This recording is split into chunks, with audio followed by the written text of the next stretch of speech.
How does Elton John write such incredible chord progressions?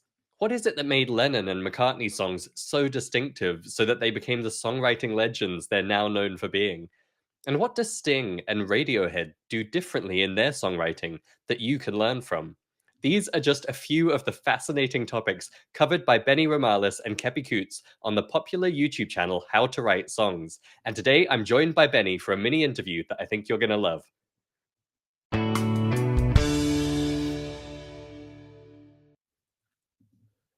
So, songwriting is a funny topic sometimes at Musical U because we cater to such a broad range of musicians, and it's only obviously a subset of musicians who think of themselves as songwriters or have any aspirations to write songs. And so, for a long time at Musical U, we didn't really do anything in the area of songwriting or composing. We just focused on teaching you the inner skills that make those easier. But what we realized over the years was how integral creativity is to musicality. And so, even if you don't aspire to write songs or to compose music, we realized we really had a duty to equip all of our members with creative skills. And of course, once you get into the habit of creating, whether it's improvising or writing, you naturally want to turn it into something you can share with other people. And so more and more we've been talking about songwriting, teaching songwriting. We've got living music modules and a whole section of the fountain dedicated to songwriting. We have a standalone course, Songwriting Alchemy. So we've done more and more in this area. At the same time, there are organizations and individuals who focus fully, wholeheartedly on the art and craft of writing songs. And one such organization that has stood out over the last few years is howtowritesongs.org, or the YouTube channel How to Write Songs with Benny and Keppy, where they do a combination of teaching incredible stuff, but also analyzing really remarkable songs and explaining what makes them tick. It's such a cool YouTube channel. I wholeheartedly recommend you check it out, and we'll have a link in the show notes. But today I want to share with you our mini interview. We had the pleasure of having Benny come in as our guest expert at Musical U most recently last month. And as well as coaching our next level clients and presenting a masterclass, which I'll share a little bit of tomorrow for you, we had the chance to sit down and chat for 15, 20 minutes about his take on musicality, how his collaboration with Keppy came about in the first place, what makes their approach to teaching songwriting so different from a lot of the stuff that's out there, and how thinking like a car mechanic can actually empower you to write incredible songs yourself. So all that and more in this mini interview. I hope you enjoy. Here we go. Welcome back to the show. Today I'm joined by Benny Romalis of the popular YouTube channel and website How to Write Songs. Benny is himself a songwriter under various names and tours regularly with his alt folk band, the Green Mohair Suits. And at How to Write Songs, Benny and his co-founder, Keppy Coutts, help songwriters of all levels to get better and better at the craft of songwriting. In one of the first videos of theirs I ever watched, one of the first things I heard Keppy say was essentially, you don't need to be some magical, talented, gifted alien to write songs. Anyone can learn to do it step by step and get better and better. So you can see why I knew I liked these guys right away. You can also see why we're so fortunate to have Benny with us as our guest expert here at Musical U this month. He's going to be in coaching our next level members this coming week. And today he's presenting our monthly masterclass for all members entitled Songwriting, Thinking Like a Car Mechanic. Benny, welcome to the show. Thank you so much for having me. It's great to be here. I always like to start these interviews with the same question because it draws out such different answers from the people I'm talking to. And that question is, what does musicality mean to you? It's such an interesting question. For me, musicality is about going into the details of music. It's an intent rather than the way I think a lot of people think about it, which is more like athleticism. We look at sometimes this comparison between sport and art or sport and music. And when you look at someone who's athletic, we say they've got natural athleticism. And that's true in sport. But anyone who has ever spoken to an athlete or heard them interview also knows that they work so hard, and that really the talent and the athleticism is the beginning. All the work and the discipline and the training is really where it's at. So for me, musicality is kind of the same thing. It's an intent to go into the details of music and to really understand what music is, the way it's put together, the way it feels in all its different forms. It's a deep sense of curiosity around music. Ooh, you threw a little curveball at the end there. I love that. That word curiosity, I think, is one we haven't heard that often in answers to that question, and I love it. I love that you highlighted that. And it's no coincidence you're coming from a songwriting, composing, creating perspective with that curiosity. Tell us a little bit about your own musical backstory, where you came from as a musician, and how you came to have this view on musicality. Mm. So I started music when I was pretty young, but untrained. I just learned guitar. I always loved playing with language. Used to write a lot of poems in school, but never really thought about the two coming together. I never really understood that until much later on. So really, I just loved playing guitar and writing a lot of instrumental music through high school. And then I went and studied music formally after high school because I really was unhappy with all the gaps in my knowledge. I was delighted to be playing music. I loved playing music, but I didn't understand what I was doing.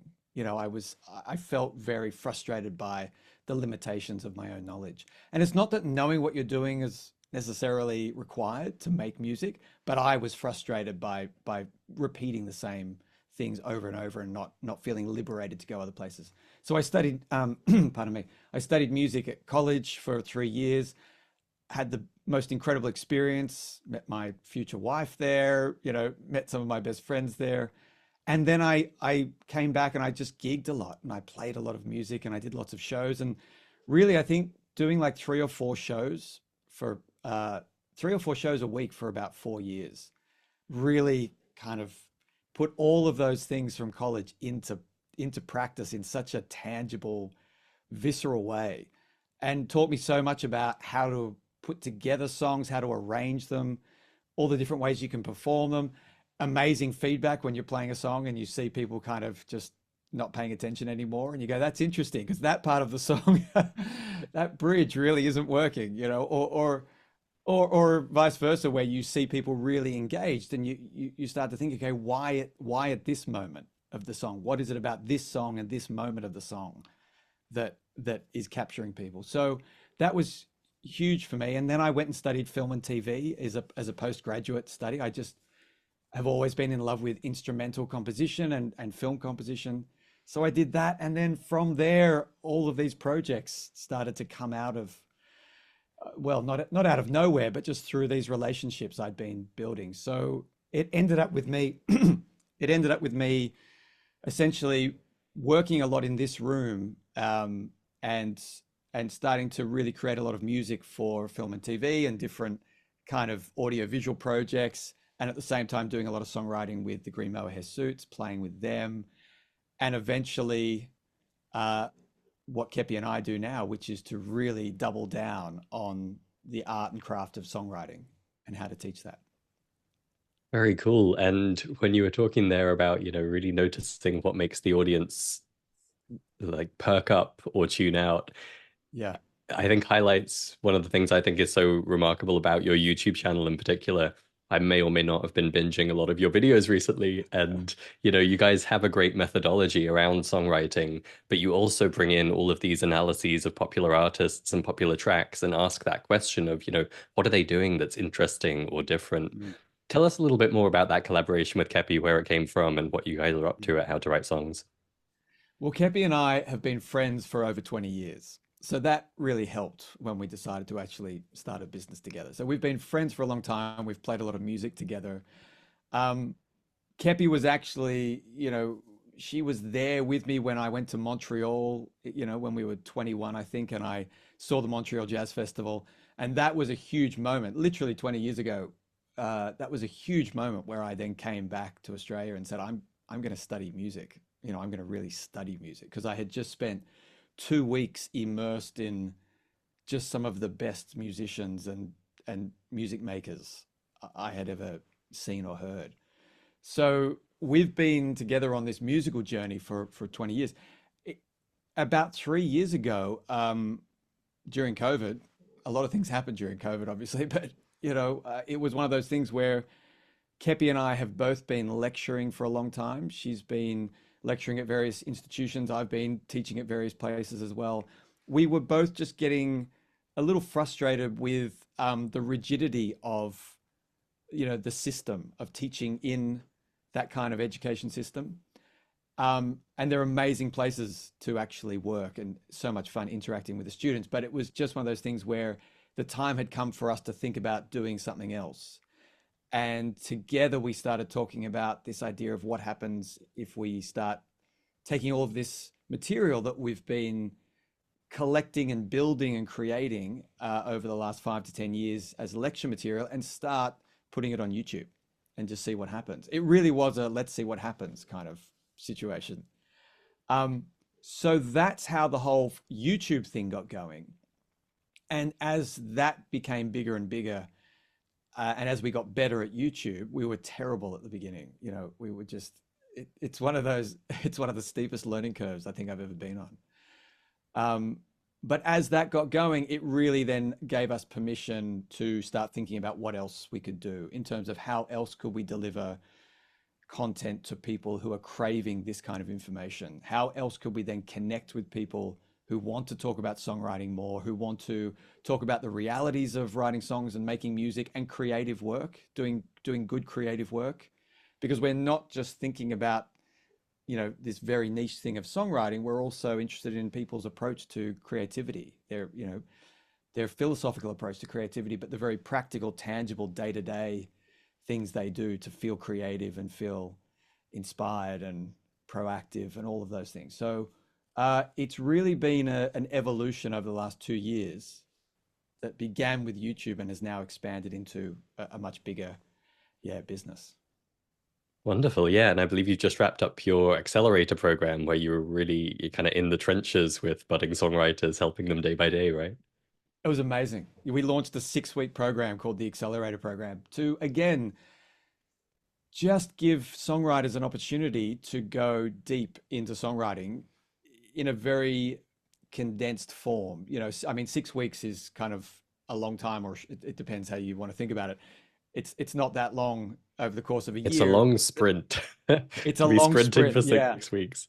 that's true. That's a good way to put it. It was a long sprint. So it was really immersive, very intense, in terms of the condensed way we delivered the material. We had to kind of run master classes each week, and then there were pop-up tutorials, and then there were live song feedback sessions where every week the participants had to write a song, submit it, they got feedback, we reworked it every week for 6 weeks. It was incredible.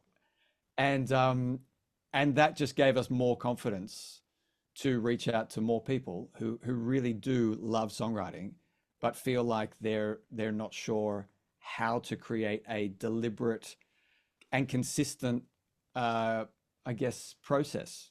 They're not sure how that works.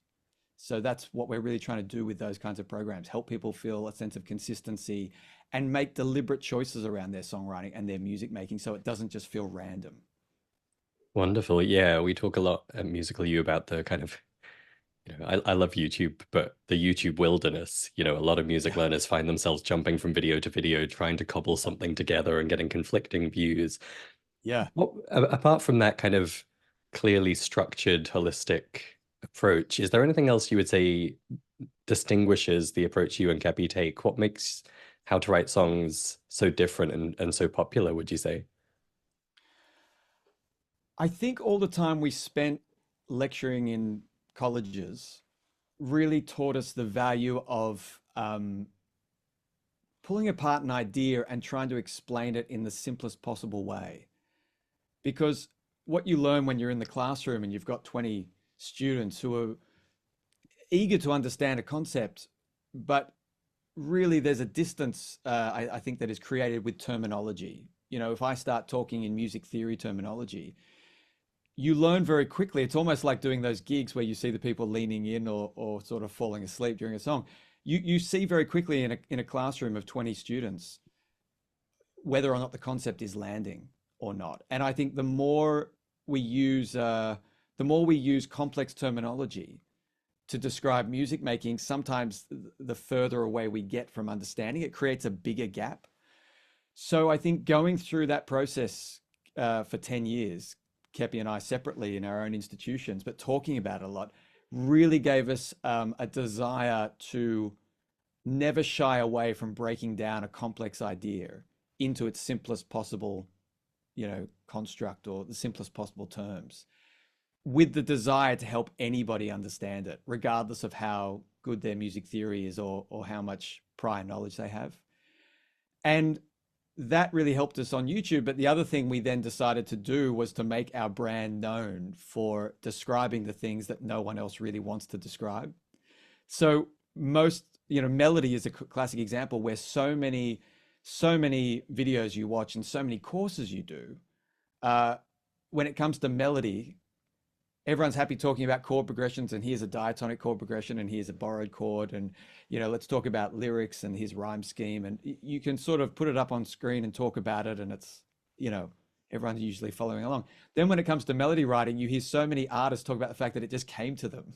The melody, I don't know where the melody came from, but there was the melody. Or you see people top lining, and it just happens. And we had to make the decision to actually say, we're not going to just say the melody comes to you. That when you listen to artists talk about the melody that did come to them, and break it down, there are all of these instinctive things that they're doing that they're not necessarily articulating, because they're really difficult to articulate. And any artist who's been doing it for a long time forgets, in a way, how they put it together, because you're supposed to forget. You're supposed to train so much, and you're supposed to get so good at it that it becomes instinctive. And so the Beatles weren't ever going to talk about how they constructed a melody, because they just spent so many hours doing it by the time they, exploded onto the scene, that it was instinctive.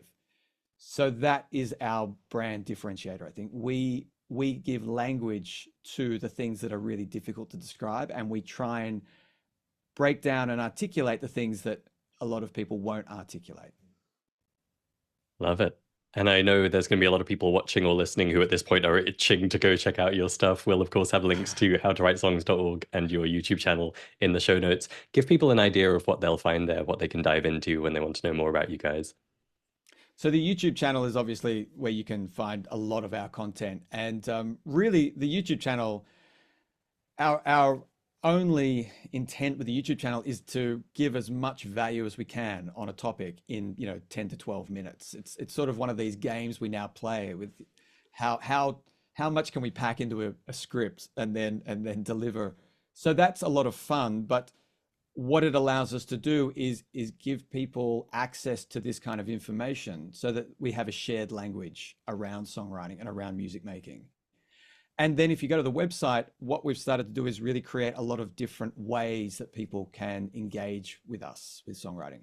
We run 8-week songwriting groups where people are just there for 8 weeks, getting a prompt every 2 weeks. And it's more around accountability and writing together with other people and seeing how they respond to prompts. So we've got our songwriting groups, we have our Accelerator programs, we have our workshops.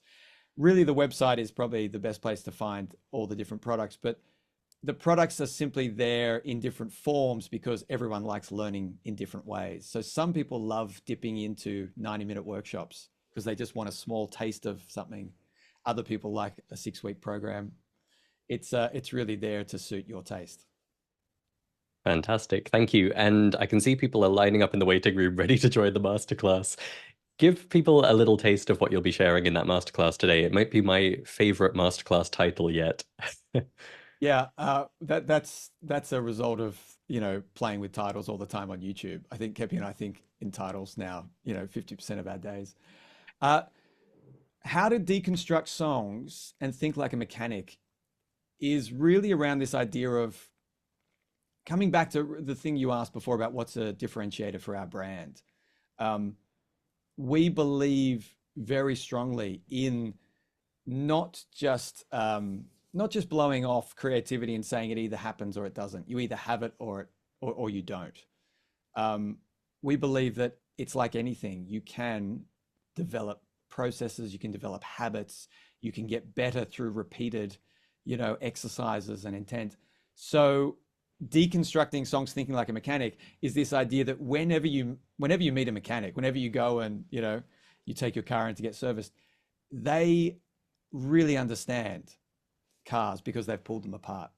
That's how they got to know them. My dad's one of these amazing people who can strip a car engine and lay it all out on the floor in pieces and then put it back together. And I just find that amazing. But he knows how to do that because he just started doing it when he was young. He just started pulling apart motorbike engines and laying out all the pieces. So when we take the same approach to music, when we sort of deconstruct it, instead of thinking of it and listening to it as this just one beautiful collective whole, we can see all the pieces laid out and we start to understand how they then fit back together. So I encourage people to start deconstructing songs, thinking like a mechanic and laying out the pieces on the floor so that we can then look at them and see how they fit back together. And that's what the masterclass is going to be all about. Terrific. Well, I absolutely can't wait. So I'm going to wrap things up there. Thank you so much, Benny, for joining me for this mini pre-masterclass interview. And I look forward to having you back on the show again soon. Thank you so much. It was lovely. Awesome. I hope you enjoyed that little intro to Benny and the great stuff he and Keppy are up to. I highly encourage you to go binge watch their YouTube channel, and I guarantee you will find it a delight. Whether you're interested in writing songs yourself or not, just because those analysis videos they do are so expertly done and they're so revealing on topics that you never normally hear covered. I'm going to be back next time with a section from Benny's masterclass to share with you. It was a masterclass our members absolutely loved. It really tied in with our approach to active listening here at Musical U, where you're dissecting music by ear in your mind. And as you will have gathered by the way he talked about it, that process of deconstructing music can be truly fascinating for any music lover, whether or not you want to write a song yourself. So I'm really looking forward to sharing that with you on the next one. Until then, cheers and go make some music.